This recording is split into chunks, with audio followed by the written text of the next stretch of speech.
Bom dia, boa tarde, boa noite. Vamos lá, pessoal. Partir para o capítulo 16 do Monkey. O capítulo 16 ele trata de consumo, tá?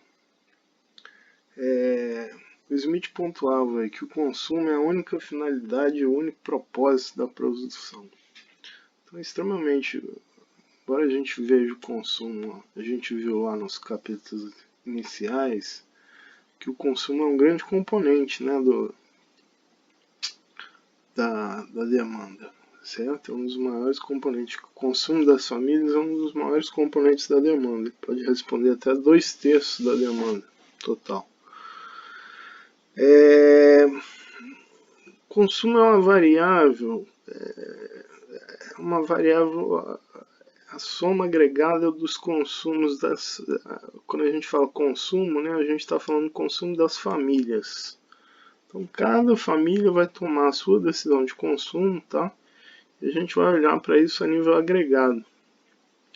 Agora, de que forma as famílias costumam tomar suas decisões de consumo? Tá? Esse é o ponto-chave aí desse capítulo. E aí a gente vai ver, né, se a gente pegar todas essas decisões de consumo, somar elas, a gente vai ver o consumo agregado. Tá? Quais são as teorias que buscam, aí, as principais teorias que buscam explicar o comportamento desse consumo agregado? Aí a gente tem essas teoriazinhas, a teoria de Keynes, tá? Aí o Kuznets pontuou uma coisinha com relação a ideia da função consumo do Keynes.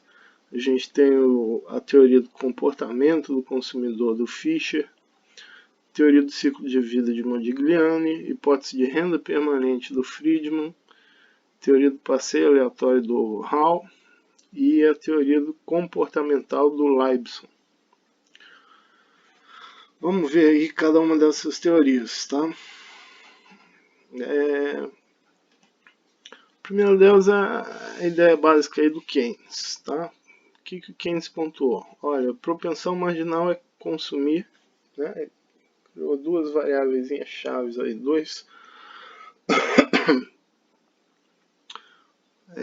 um pode ser visto como uma variável, outro mais um parâmetro, tá? Primeiro, propensão marginal a consumir, né? A quantidade consumida.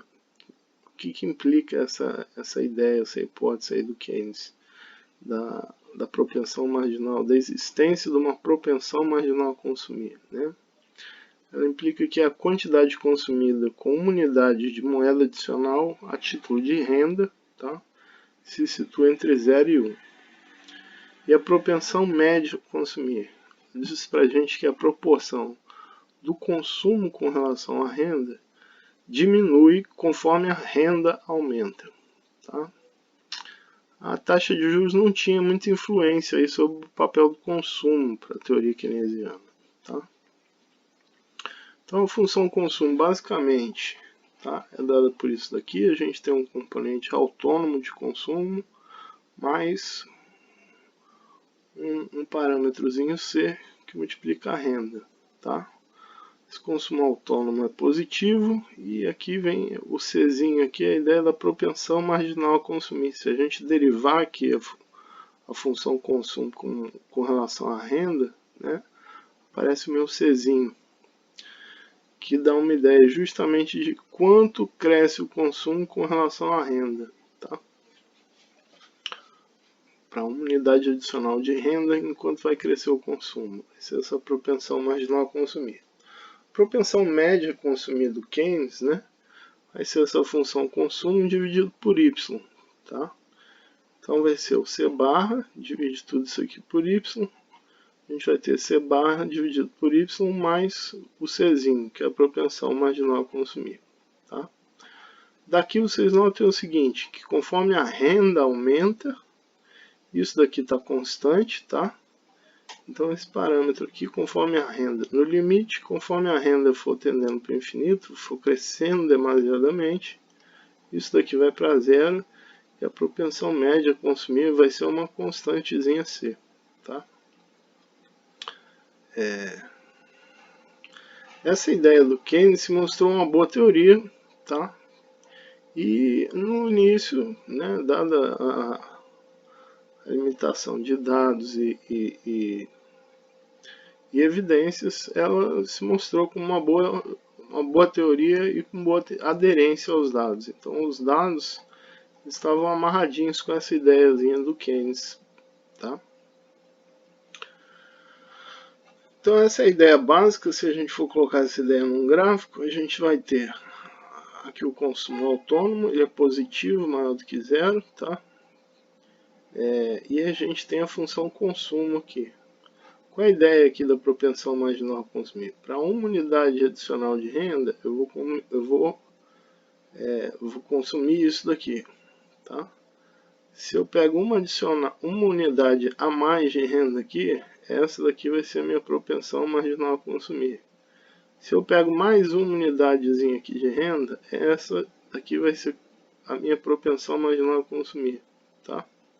Então o que a gente vê daqui é que o consumo está crescendo conforme a renda está aumentando, ok?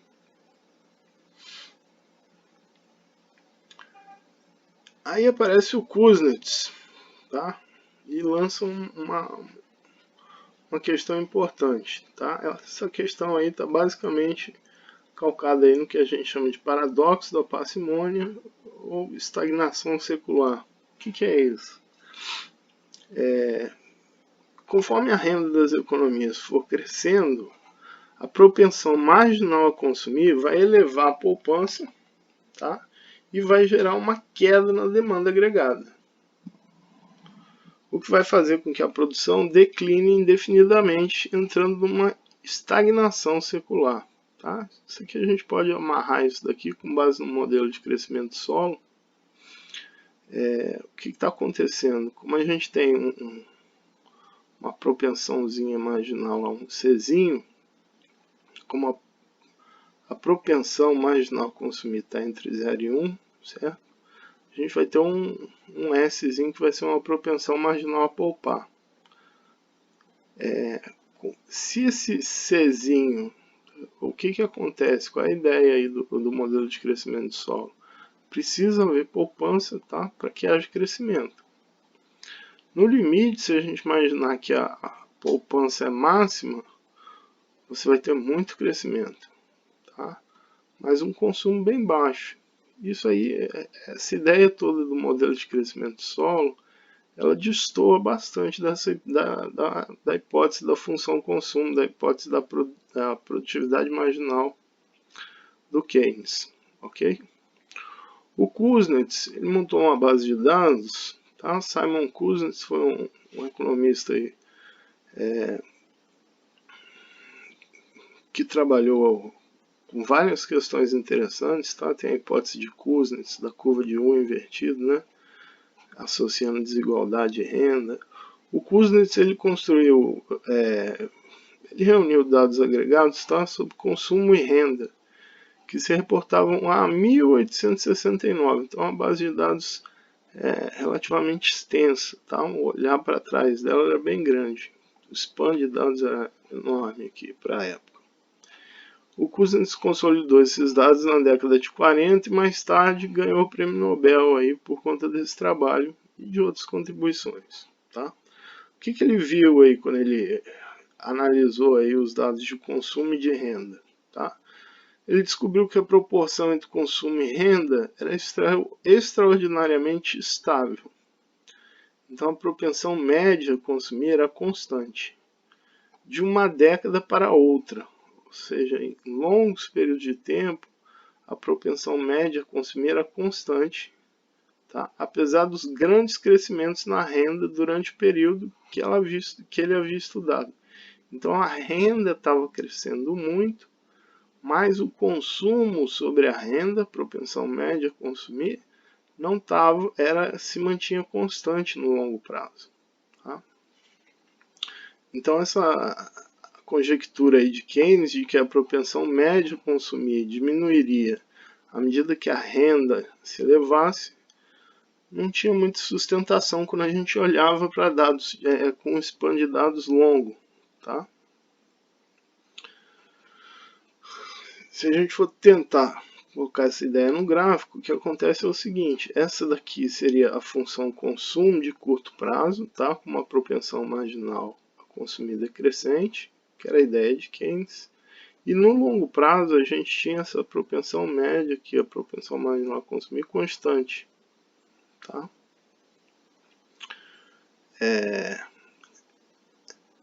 Essas duas hipóteses, né, como é que funciona aí a economia para a gente? A gente reúne dados e fala, olha, a teoria está valendo, tá? Então, se você pegar os dados do Kuznets, olhar para trás, ela apontou, olha, parece que a hipótese de Keynes aí da função consumo keynesiana não está muito legal quando a gente trata de dados de longo prazo, tá? Por quê? O que acontecia? Vamos voltar aqui a esse slide, né? De novo, propensão média a consumir é dada por isso daqui. A renda estava crescendo muito, mas isso daqui estava constante. Então o que estava acontecendo? Esse camarada aqui não é fixo, ele parece não ser fixo, tá? Ele vai evoluindo conforme a renda aumenta também, tá? No longo prazo, novamente. Outra teoria do Fischer, tá?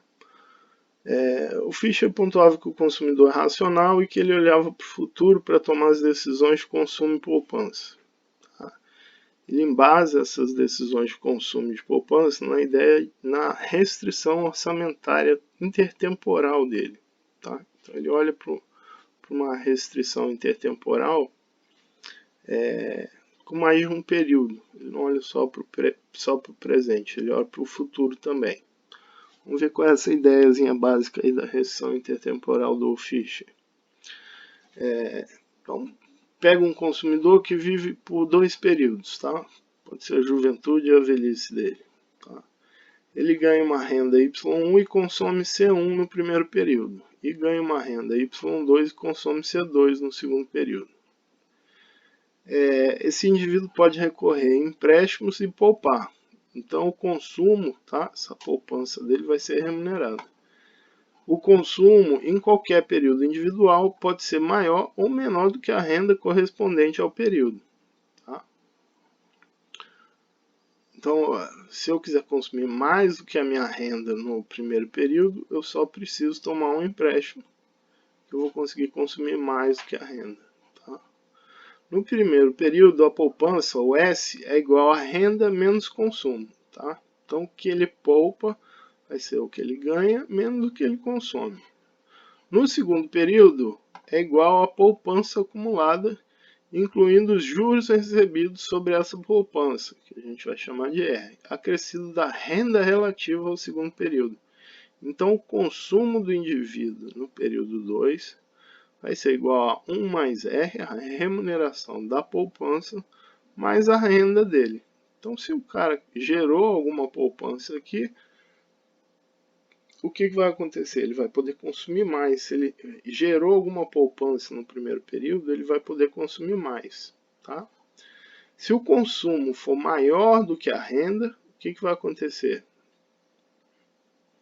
Se o consumo é maior do que a renda, ele está despoupando. Isso aqui fica negativo, ele está despoupando. Ele vai ter que pagar uma taxa de juros porque ele está consumindo mais no primeiro período. Ok? Vai tomar um empréstimo, pagar juros por esse empréstimo, vai consumir mais no primeiro período e o consumo dele vai ser, no segundo período, vai ser a renda dele, tá? Descontado esse empréstimo aqui que ele tomou no primeiro período. Como não existe terceiro período, o consumidor não poupa no segundo período. Então a gente pega esse S aqui, certo? Joga esse camarada aqui dentro e a gente vai ter isso daqui. C2 vai ser igual a 1 mais R, o que ele deixa de poupar, o que ele poupa, tá? Mais o Y2. Ou seja, se a gente reorganizar isso aqui, a gente vai ter isso.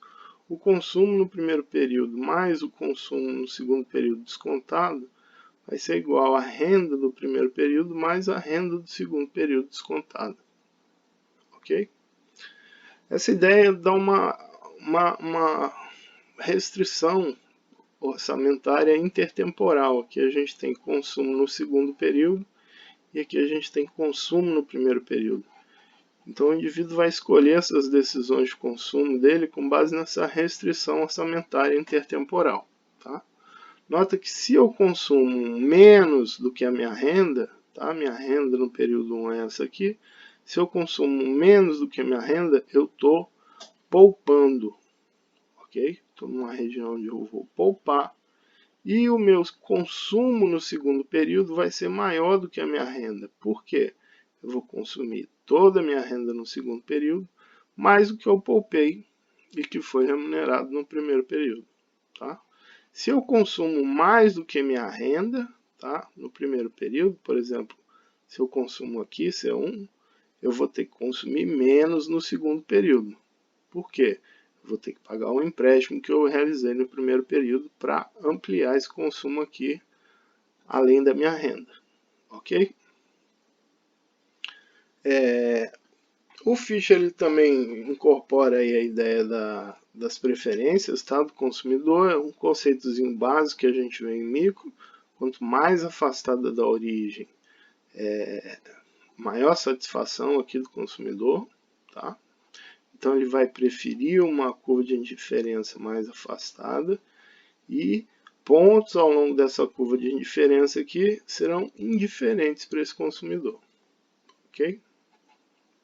Então, quando a gente junta essa ideia de restrição orçamentária intertemporal e curva de preferência, a gente vai ter um ponto ótimo aqui, tá? Que vai amarrar para mim as decisões de consumo desse agente. Tá? O Keynes postulou que o consumo atual de uma determinada pessoa depende em grande parte da sua renda atual. Tá? E já esse modelinho do Fischer, ele vai afirmar que que em vez disso, né, o consumo vai se basear na renda que o consumidor espera ter ao longo de toda a sua vida. Tá? Então ela não depende só da renda atual, ela vai depender da renda esperada. O modelo de Fischer, o consumo do indivíduo vai depender da renda esperada. Tá? O que acontece se a renda crescer? Aqui é ideiazinha básica aí de micro, né? Uma ampliação da renda vai deslocar essa restrição orçamentária para fora e o consumidor vai alcançar aqui uma curva de indiferença mais afastada da origem. Ele vai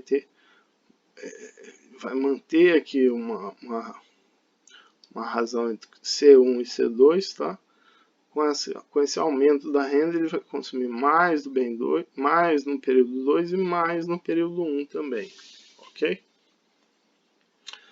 Se a gente chamar de valor presente da renda, isso daqui, né, a renda no primeiro período mais a renda no segundo período descontado pela taxa de juros, né, e como a gente sabe que isso daqui é verdade, o consumo no segundo período, coloco o VPR aqui, tá? O consumo no segundo período vai ser igual ao valor presente da renda, menos, passo o C1 para o lado de lá, e multiplico por 1 menos R todo mundo.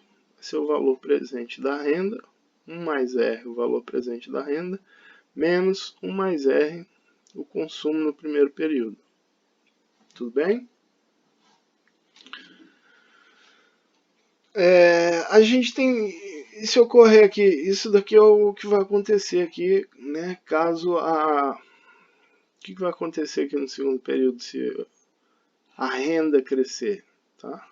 Vai aumentar aqui esse valor presente da renda, tá? E o consumo no bem 2 vai crescer. Se a gente passar o C1 para o lado de lá, a gente também vai ver que se aumentar o VPR, C1 também vai crescer, ok? Um aumento na taxa de juros. O que vai ocasionar esse aumento na taxa de juros? Vai depender de duas coisas. Primeiro, se o indivíduo é poupador ou devedor. Tá? Vamos supor aqui que ele seja poupador. Eu tenho que o consumo no segundo período vai ser dado por isso daqui, certo? Então o que acontece? Se eu usar aqui a ideia do VPR, jogo aqui dentro, meu consumo no segundo período vai ser isso daqui, ou seja, o consumo vai ser dado por isso daqui. Tá? Se eu estou poupando, então um aumento em R sempre vai gerar o quê? Isso daqui é positivo se eu estou poupando. Tá? Então um aumento em R sempre vai levar a um aumento em C2. Ok? E com C1, o que vai acontecer? Tá? Vamos passar o C1 para o lado de cá e a gente vai ter essa expressãozinha aqui. Tá? Ou seja, isso daqui. Então, com esse aumento do R em C1, o aumento do R em C1 vai depender de Y2 menos C2 aqui no final das contas. E o C2, como a gente viu, sempre vai aumentar se o R crescer, caso o consumidor seja poupador. Tá? Então isso dá uma ideia aí pra gente do que acontece, no final das contas, é o efeito renda e efeito substituição. Tá?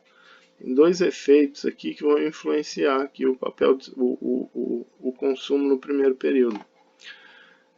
O que acontece aqui, por exemplo, né, se aumentar a taxa de juros? Essa aqui era a restrição orçamentária intertemporal, estava nesse ponto A, ok? Com o aumento da taxa de juros, o que vai acontecer? E eu sou poupador, eu abro mais possibilidade de consumo no segundo período. Tá? Então, o C2 sempre vai crescer aqui. Tá? Eu estou poupando, a taxa de juros cresceu, então a minha poupança remunerada no segundo período vai ser maior, porque a taxa de juros sobre ela está crescendo, ok? Então isso abre maior possibilidade de consumo aqui para mim no segundo período. Tá? Então essa minha curva aqui ela está girando em torno desse pontozinho aqui, Y2 e Y1. Nota que não há alteração na renda, então não posso sair desse ponto aqui. Eu vou girar em torno desse ponto, certo? E o que acontece? O meu consumo, que antes poderia ser todo aqui, vai cair um pouquinho. O que vai acontecer aqui no final das contas? Se o indivíduo é poupador, tá? Aqui nesse caso essa curva de indiferença vai girar, eu vou chegar aqui a uma nova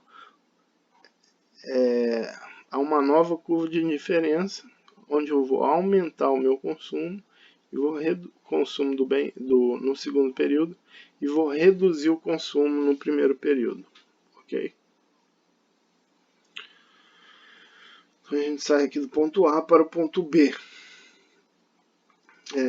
O que acontece? A gente tem esses dois efeitos, o efeito renda, que vai ser a variação em termos de consumo que resulta do deslocamento para uma curva de indiferença mais alta. Uma vez que com a ideia aí, uma vez que o consumidor está no papel de poupador e ele não toma empréstimos, tá? O crescimento da taxa de juros vai fazer com que ele fique em melhor situação e é permitido atingir uma curva de indiferença mais alta. Se o consumo no primeiro período e o consumo no segundo período corresponderem ambos a bens normais, tá? O consumidor vai desejar distribuir ao longo dos dois períodos essa melhora do seu bem-estar. Então, eu vou consumir mais no primeiro período e vou consumir mais no segundo período.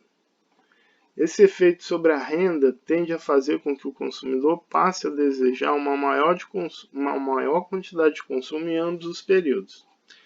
E o efeito de substituição vai ser a variação no consumo que resulta da variação no preço relativo do consumo nos dois períodos. O que é isso? Quando o consumidor poupa, o aumento da taxa de juros faz com que o consumo no segundo período passe a ser menos dispendioso. Eu vou gastar menos no segundo período quando comparado com o primeiro período, uma vez que a taxa de juros real oferida sobre poupança passa a ser mais alta. Então o consumidor precisa agora abrir mão de uma menor quantidade de consumo no primeiro período para que possa obter uma unidade adicional de consumo no segundo período. Ou seja, com a taxa de juros subindo, eu vou precisar de menos recursos em poupança para me gerar uma quantidade de consumo no segundo período equivalente a, por exemplo, C2 é igual a 8. Com uma determinada taxa de poupança de... Deixa eu chutar valores aqui, tá? Eu queria consumir 8 no segundo período. Se eu poupasse 2 no primeiro período, para uma taxa de juros, sei lá, de 0,5, eu conseguia consumir esses 8. Se a taxa de juro aumenta, eu não vou mais precisar consumir 2. Se ela sai de 0,5 para 1, por exemplo, eu não vou mais precisar deixar de consumir 2 unidades no primeiro período para adquirir as 8 unidades no segundo período. Com uma unidade apenas eu já chego nessas 8 unidades. Então vai me sobrar uma unidade de consumo aí no primeiro período. O consumo no segundo período está ficando mais barato. Ok? Então esse efeito de substituição tende a fazer com que o consumidor deseje uma maior quantidade de consumo no segundo período do que no primeiro período. Tá? Ambos efeitos vão fazer que o aumento nos juros eleve o consumo no segundo período, mas o efeito sobre C1 vai depender do tamanho dos efeitos renda e substituição aqui no final das contas. O Mankiw também pontua aí a ideia da restrição à obtenção de empréstimos. O que é isso? Vamos supor que tem indivíduos que não têm acesso ao mercado financeiro, por exemplo. Então ele não consegue obter empréstimo. Essa daqui é a restrição orçamentária do indivíduo que não consegue obter empréstimo no segundo período. No máximo ele vai consumir toda a sua renda. Tá? O consumo de C1 é dado por isso daqui. Eu não vou conseguir um consumo aqui, por exemplo, um consumo aqui maior do que minha renda, porque eu não tenho dinheiro para pegar emprestado. Tá? Então essa restrição à obtenção de empréstimo diz para mim que o meu consumo no primeiro período vai ser no máximo a minha renda toda. Eu não consigo obter um empréstimo para consumir mais do que minha renda. Tá? Vim para uma posição aqui, por exemplo. O que isso gera para a gente? Vamos supor que eu estou aqui numa curva de indiferença aqui inicial. Tá? Com essa restrição de empréstimo, o que acontece? Antes, aqui por exemplo, bem aqui na quina, eu estou passando sobre uma curva de indiferença. Tá? Mas nota o seguinte, se essa restrição está valendo, se eu posso pegar empréstimo, eu poderia vir para uma curva de indiferença mais afastada da origem. Ok? Se ela estivesse valendo, a minha restrição orçamentária ia se expandir aqui e eu poderia atingir uma curva de indiferença mais afastada da origem, o que traria maior satisfação para esse consumidor. Tá? Então, no final das contas, essa ideia do Fisher, quando a gente coloca aí a ideia de restrição de crédito, ela atrapalha um pouquinho. Não é que atrapalhe, mas o consumidor ele tem menos opção de consumo no caso da restrição de crédito, ok? Modigliani, né? O que o Modigliani veio com a ideia aí da hipótese do ciclo de vida? O que é isso? Ele pegou a ideia do Fisher, tá? De acordo com o modelo de Fisher, o consumo depende da renda oferida por uma pessoa durante toda a sua vida. Modigliani já falou o seguinte, olha, a renda varia sistematicamente ao longo da vida das pessoas. Então a poupança permite que os consumidores transfiram a renda dos momentos em que a renda é alta para os momentos em que ela é baixa. essa interpretação do comportamento do consumidor constitui a base para a ideia da hipótese do ciclo de vida. Considere aí um consumidor que espera viver por mais T anos. Tá? Ele tem uma riqueza W e espera receber a renda Y até se aposentar daqui a R anos. Tá? Que patamar de consumo esse consumidor vai escolher caso ele deseje manter um patamar estável de consumo ao longo de toda a sua vida? Tá? Vamos desprezar aqui a taxa de juros. Então, a renda vitalícia desse consumidor vai ser a riqueza que ele já tinha adquirido, mais o número de anos que ele vai trabalhar, tá? Vezes a quantidade de renda que ele vai receber ao longo desses anos. Se ele vive T períodos, então por ano ele vai consumir, o consumo dele vai ser essa riqueza toda aqui que ele vai gerar, a renda vitalícia dele, dividido por T anos. Então isso aqui vai me dar uma ideia de quanto de consumo o indivíduo vai... quanto de consumo ele vai querer, consumo médio ao longo da vida dele. Tá? Eu vou consumir a minha riqueza, mais o que eu ganho, tá? Dividido pelo número de anos que eu vivo. Me dá um consumo médio aqui ao longo da minha vida. Então, C é igual a 1 sobre TW mais R dividido por TY. Tá? Por exemplo, se o consumidor tem expectativa de viver por mais 50 anos e trabalhar durante 30 desses anos, T igual a 50, R é igual a 30, T igual a 50, R é igual a 30, a função consumo vai ficar com essa carinha aqui, por Modigliani. Essa equação afirma que o consumo depende tanto da renda quanto da riqueza. Depende da renda e da riqueza. Um adicional de renda correspondente a $1 por ano eleva o consumo em 0,60 ao ano. E um adicional de riqueza correspondente a $1 eleva o consumo em 0,2 centavos, em 2 centavos por ano. Tá? Se cada indivíduo que faz parte da economia planeja um consumo dessa maneira, a função consumo agregado é praticamente igual à função consumo individual. Tá? Se todo mundo é parecido, a minha função de consumo agregado vai ser muito... O comportamento dessa função de consumo agregado vai ser muito parecido com a função de consumo individual. Em particular, o consumo agregado depende tanto da riqueza quanto da renda, ou seja, a função consumo dessa economia vai ser dada por isso daqui. Em que parâmetro alfa, onde o parâmetro alfa corresponde à propensão marginal a consumir da riqueza e o parâmetro beta corresponde à propensão marginal a consumir da renda. Tá?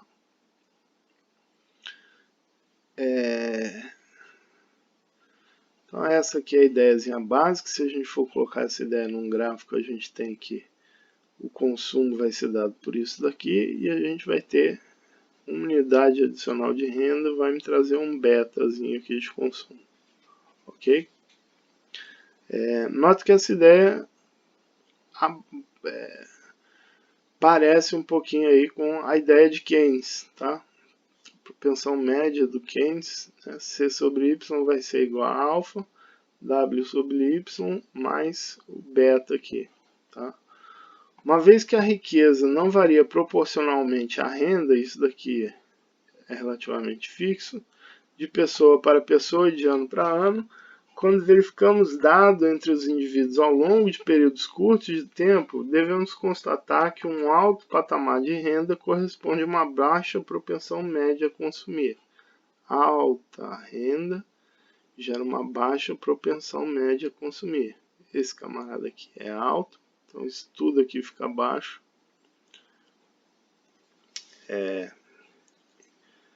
E a gente vai ter uma baixa propensão média a consumir. No entanto, ao longo dos extensos períodos de tempo, a riqueza e a renda crescem juntas. Se esses camaradas aqui estão crescendo juntos, o que está acontecendo? Isso tudo aqui está ficando constante, não está caindo. ok? Resultando numa proporção constante, W sobre Y, e, portanto, uma proporção média a consumir constante. Considere de que modo a função consumo se modifica ao longo do tempo. Para qualquer nível de riqueza especificado, a função consumo para o ciclo de vida se parece com aquela sugerida por Keynes. O que está acontecendo então? No longo prazo, esses dois camaradas aqui tendem a crescer juntos. Isso daqui vai ficar relativamente constante para mim, não vai declinar. Tá? Então essa ideiazinha aí, a ideia da hipótese do ciclo de vida de Modigliani, tem um pouquinho da aceitação da função consumo keynesiana, tá? Mas foge aí da ideia da estagnação secular.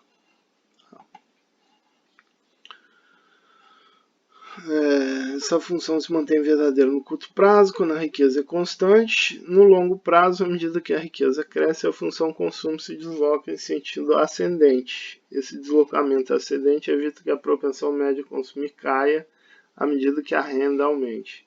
Então, Modigliani solucionou aí o enigma do consumo postulado pelos dados do Kuznets.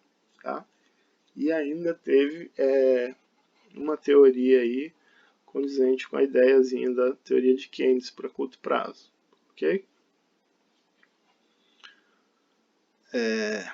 Então essa é a ideia. A gente tem alfa W1 aqui. Se a riqueza aumentar, essa curva vai se deslocar aqui para cima. Tá?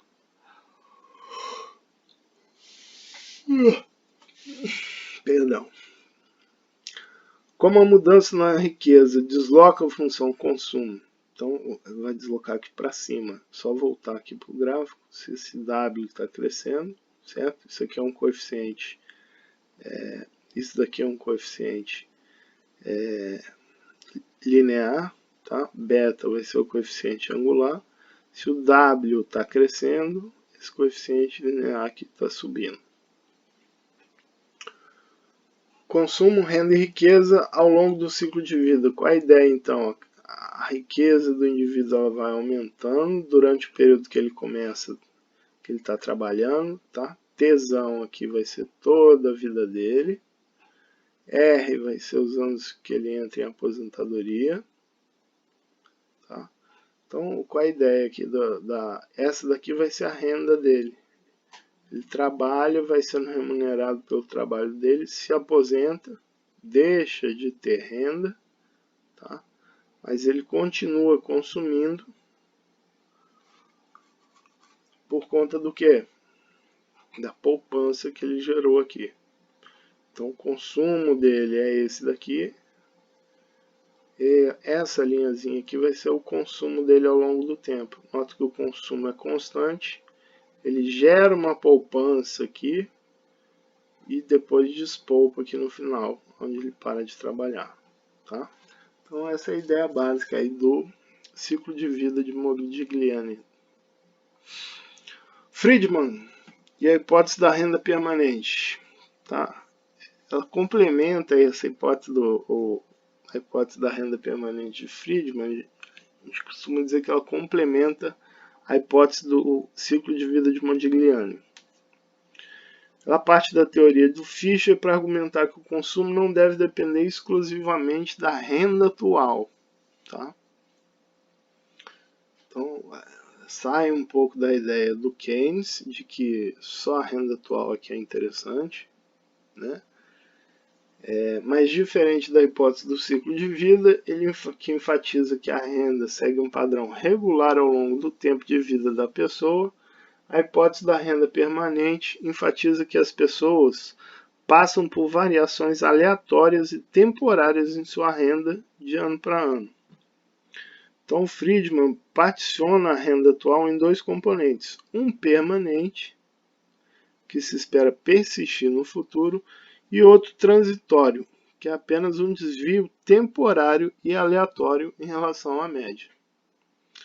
Friedman sugere que o consumo deve depender principalmente da renda permanente, uma vez que os consumidores utilizam a poupança e empréstimos para manter estável seu padrão de consumo em resposta a variações transitórias na renda.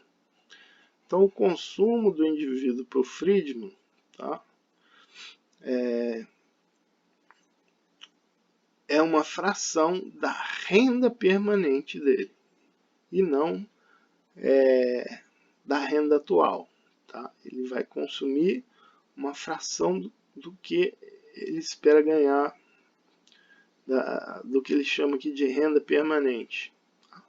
Então, basicamente, se você ganha aí 5 mil reais todo mês e espera, né, que a sua renda permanente seja estável ao longo do tempo, 5 mil reais, você vai carregar isso, essa é a sua renda permanente.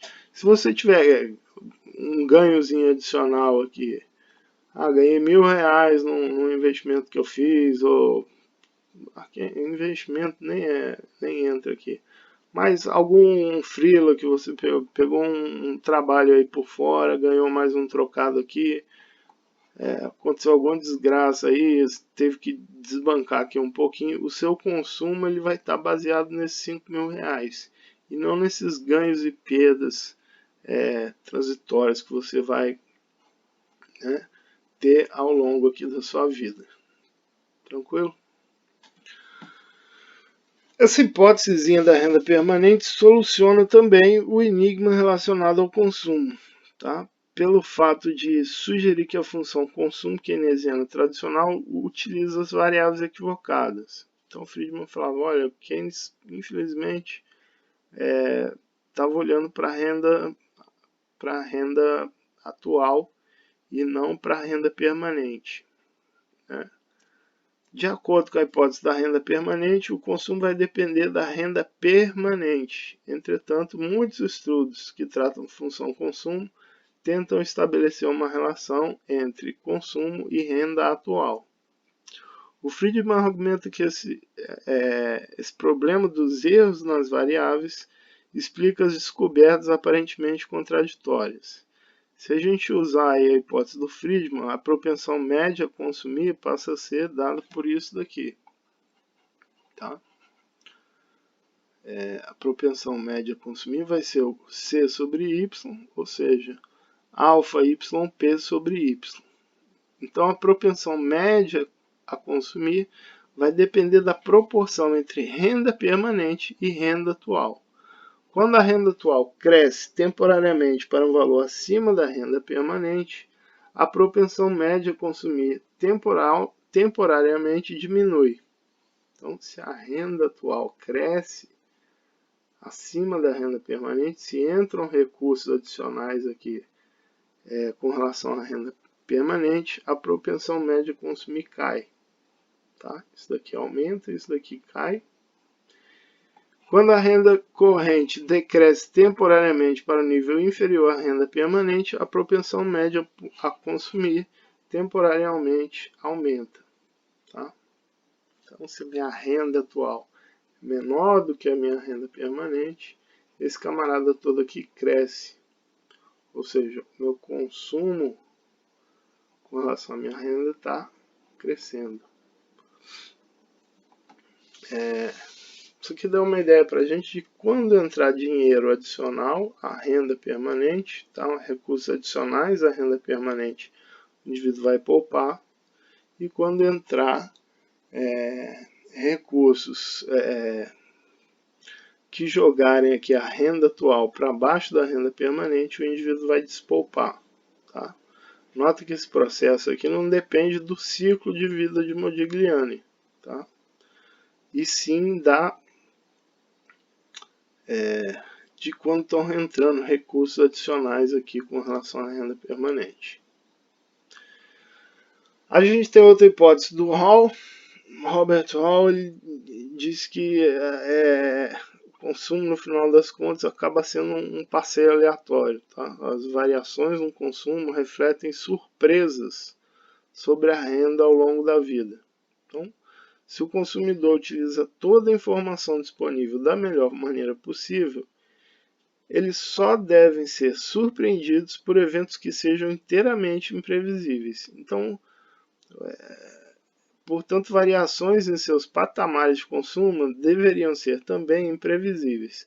Ou seja, eu vou ter um consumo relativamente constante, tá? Mas ele vai se alterar por conta de choques, tá? Só por conta de choques. Se os consumidores seguem a hipótese da renda permanente e têm expectativas racionais, ou seja, se eu consigo trazer toda a modelagem econômicazinha para minha cachola, né? Só um choque vai fazer, só uma mudança não esperada na política econômica vai influenciar o meu consumo. Se eu espero que a bolsa vai subir, eu vou colocar mais dinheiro lá, meu consumo vai continuar o mesmo.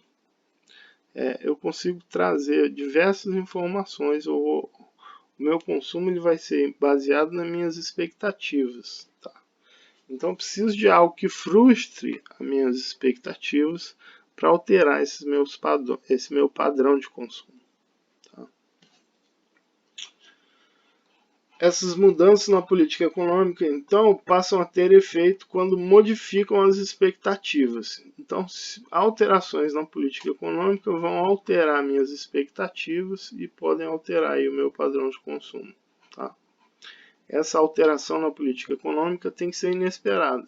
Se ela foi esperada, se o governo, por exemplo, fala que vai realizar alguma coisa daqui a um ano, o indivíduo tem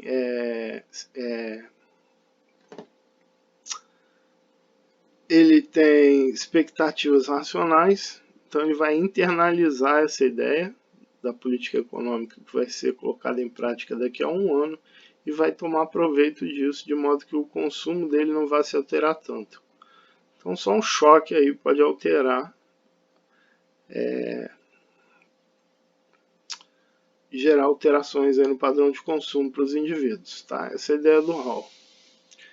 E a gente tem aí a última teoria para tentar explicar consumo. Eu não gosto muito dessa teoria, mas é uma teoriazinha, né? Tem foco aí na ideia de economia comportamental. Economia comportamental está entrando em evidência ultimamente, tá? Parece que o último vencedor do Nobel até teve contribuições nessa área. Qual é a ideia aí? É que o consumo é uma decisão imperfeita e ele pode trazer consigo alguma irracionalidade. Então o Hall tenta explicar as decisões de consumo com base em expectativas racionais. Já o Leibson ele fala, olha, nem sempre essas expectativas são racionais, tá? O que acontece? A insuficiência de poupança para o Leibson está relacionada a um outro fenômeno. Pressão da gratificação imediata. O que é isso? Então, se você pegar aí uma pessoa e fizer duas perguntas, né? Primeiro você pergunta, você prefere A, um bombom hoje ou B, 2 bombons amanhã? E depois você pergunta novamente, você prefere A, um bombom em 100 dias ou B, 2 bombons em 101 dias? Né? O que o Leibson constatou, ele fez uma pesquisa dessa com diversas pessoas, tá? E diante dessas opções, muitas pessoas responderam A primeira pergunta e B a segunda. De certa maneira, então, o indivíduo vai preferir um bombom hoje do que 2 bombons amanhã e vão preferir 2 bombons em 101 dias. Tá? Eles já ficaram tanto tempo segurando o bombom, ficaram 100 dias segurando um bombom e 101 dias, um bombom a mais, já segurei tanto tempo, seguro mais um dia para ganhar esses 2 bombons. Então o fato deles escolherem isso aqui viola aí o que a gente chama, viola uma hipótese básica aí das preferências, tá? E a gente diz que a preferência dos consumidores, elas são inconsistentes em relação ao tempo. Tá? Ou seja, eles podem alterar suas decisões de consumo simplesmente porque o tempo passa. Isso daqui é um pressuposto que fere a ideia lá da da curva de indiferença, as preferências, a curva de indiferença para funcionar direitinho, ela é embasada em vários pressupostos para ter aquele comportamento dela, para se afastar, para trazer uma maior utilidade para o indivíduo ao se afastar da origem, tá? E um desses pressupostos é de que não existe alteração nas preferências ao longo do tempo. Se houver alteração ao longo do tempo, o formato daquela curva pode estar se modificando e a inclinação dela, várias coisinhas podem estar acontecendo, e a ideia aí por trás de utilizar a curva de indiferença não é tão interessante, deixa de ser interessante, tá?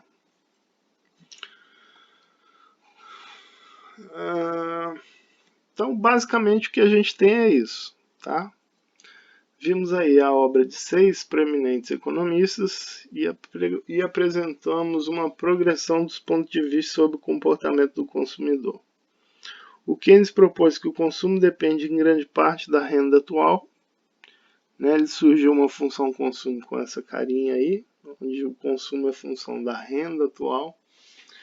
Mais recentemente, os economistas argumentaram que os consumidores entendem que enfrentam decisões intertemporais, ou seja, os consumidores antecipam recursos e necessidades futuros, o que requer uma função de consumo mais completa do que a proposta por Keynes.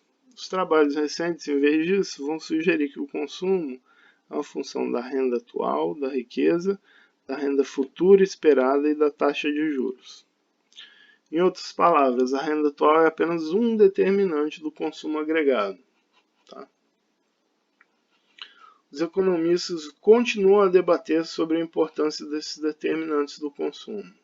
Permanece a divergência de opiniões a respeito, por exemplo, da influência da taxa de juros sobre o gasto do consumidor, da prevalecência das restrições à obtenção de empréstimo e da importância dos efeitos psicológicos. Então isso daqui é uma discussão ainda, que ainda está muito em voga.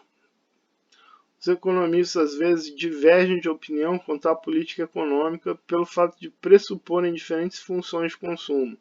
Então, a maneira como você utiliza, como você modela a sua função de consumo, vai gerar aí, previsões de como é que a política econômica vai influenciar de fato o consumo de maneira diferenciada. Tá?